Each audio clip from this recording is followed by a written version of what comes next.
Hello guys, welcome back. In this video, I'll show you how to find post ID on your WordPress site. Let's get started. So if we're talking about post ID, it actually refers to your post as well as its attributes.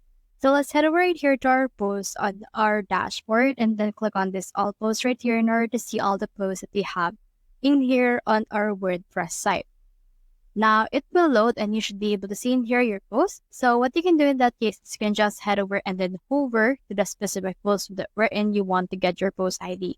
So let's try to hover to this lottie right here and you should be able to see in here on the very bottom this URL of my site that says who-speedily scrumptious.com, WP IDs, post. And you can see in here this post equals 453. So the 453 that you can see from in there is your actual post ID. So you can also head over and then just go and view it. And then when you head over and then open this particular post, you should be able to see it from in there. So here is our post right here, and you can see in here the URL. So we have in here the only date. If you want to actually see the post ID, you need to head over and edit it out by clicking on this edit post.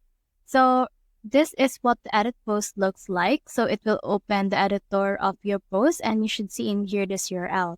So on the URL right here, you can see this 453, which is near the post equals. So this also the same 453 we're talking about. So in that way, the post ID on this particular post is 453. So that's the whole process. If you have found this video helpful, simply leave a like or subscribe because it helps me reach more people. See you soon.